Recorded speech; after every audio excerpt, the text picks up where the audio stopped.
Hello, welcome. The time has come. I had to put on my warmer wetsuit to go surfing this morning because it was 49 degrees Fahrenheit out. Let's all take a moment of silence for the passing of the summer season.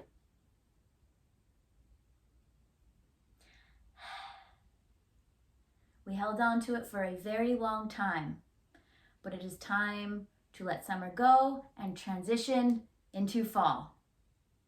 Transition into the cooler weather. 49 degrees, y'all. 49! Put on that warmer wetsuit and I still was a little chilly. You find all the holes in your wetsuit when it's a little colder out. When that water gets in, you're like, ooh, that does not feel too good because it's a little cold out there. But needless to say, I've come to terms with autumn is here and it's wonderful, and we just need to alter our daily rituals and routines a bit so that we too, as a piece of nature, can transition very seamlessly into this lovely, soothing, cozy time of year if we allow it to be. So, Ayurveda, which is an ancient Indian medical practice that utilizes holistic and natural means to help balance your health, is an exceptional way that I utilize in my practice and in my daily life to help balance out my system and go with the flow of nature a bit better. So, fall, Vata season we call it. It's associated with the element of air and space. So when we think of the qualities of air and space, it's mobile, it's cool, it can be dry, and that happens with us as well. You know, you get like a sore throat in the winter, in the fall, you get a little chilly, all these different things. So that also means that we are heightened in our nervous system dysregulation and a little bit of chaos here. So mental health is huge this time of year, fall into winter. We can have feelings of emptiness, feelings of lack of purpose, right? All this very transitional movement, just like the element of air. And if we balance that out with some earth, well, now the transition is a bit smoother and we're moving and evolving with nature in a much calmer way. So here are 6 ways that you can help balance your nervous system and connect with nature and transition into fall and have lovely memories of the summer and very much look forward to next summer. So number 1, eat nutritious foods in season of the colors red, orange, and yellow. And when you think of the colors of fall, everything is this like earthy color and reds and oranges and yellows. And that is true because it comes from, that's what the earth is showing us right now. The leaves outside are changing colors, right? They're burning up through that fire of the summer and drying out. So some red foods, let's see, we've got apples. Apples are abundant this time of year. You can go apple picking if you're on the Northeast anyway.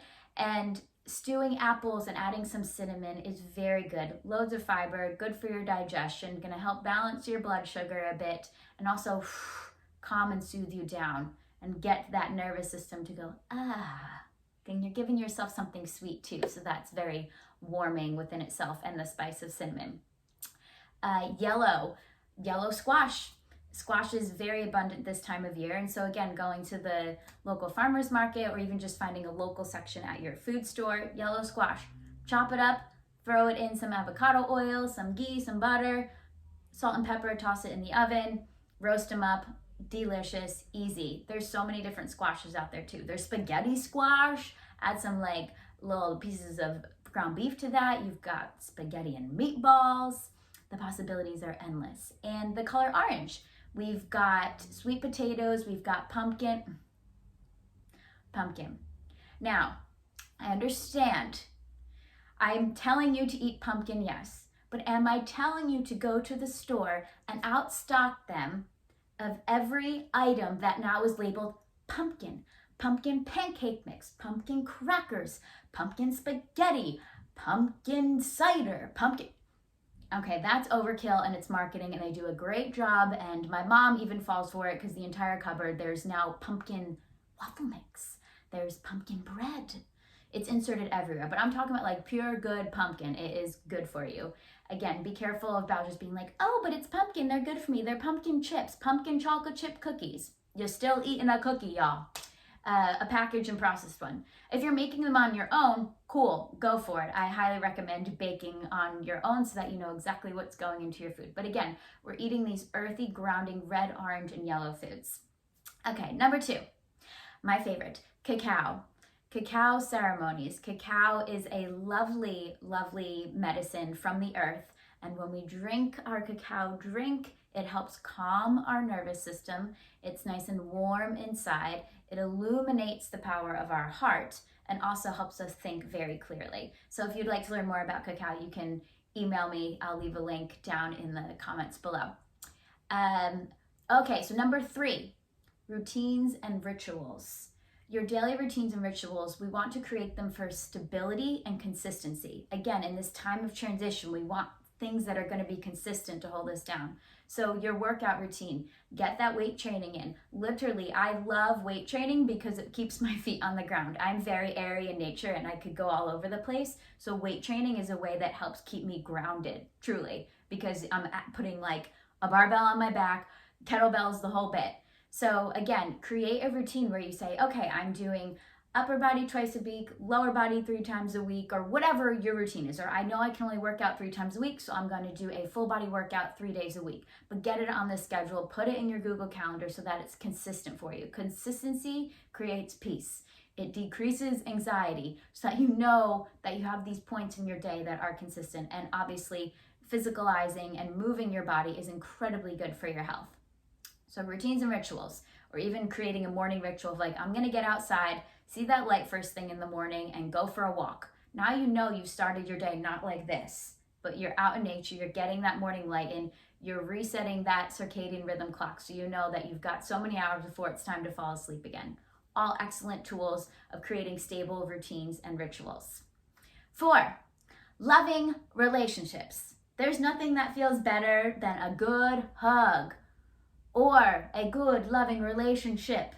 And that doesn't mean you have to have a partner of sorts, right? Like we all know it's cuffing season. Like everyone's single over the summer and then everyone starts like finding their boo hang in the fall. It's a thing for a reason because you get the urge to want to be cozy and all that. I'm not saying go just like find a random person on the street and bring them in. Animals count. Also, loving relationships can be with your family as well. Other human beings, having that connection, it does something to us that is immeasurable when it comes to our health. When we give a good 20-second hug, the amount of oxytocin that released is obscenely more than any medication that you can possibly take. So find those loving relationships, create these loving relationships, even if it's with yourself, create a loving relationship of sorts. Okay, what else do we have left here? What else can we do to help balance our nervous system and transition smoothly into the fall? Oh, Abhyanga, an oil massage. So again, it's an Ayurvedic practice. And if you take a warm oil, sesame oil, coconut oil, both work really great, rub your whole body in oil or get a professional one done. And just relax, light a candle for 10, 15 minutes or so, whatever you've got. And then just go take a warm shower and let it rinse off. No need to scrub it off and add soap or any of that. But the oil, again, is something very soothing about having these oils inside your body. It's going to calm your nervous system. Excellent. Highly recommend. And last but not least, take time for yourself. Time for yourself to slow down. To slow down with the breath. Take 10 minutes every day to breathe in and out through your nose. We're going to do a count of 5 on the inhale and a count of 5 on the exhale. So you'll get 6 breaths a minute. You're connecting to the earth's vibration. You're connecting to your soul vibration. And you are also connecting to your parasympathetic nervous system, which again, is going to ease any depression, anxiety, any high blood pressure issues. Do it for 10 minutes a day. I promise you, you will notice a difference over time. This nasal breathing also is so important this time of year. We can get a dry throat from the dry air outside.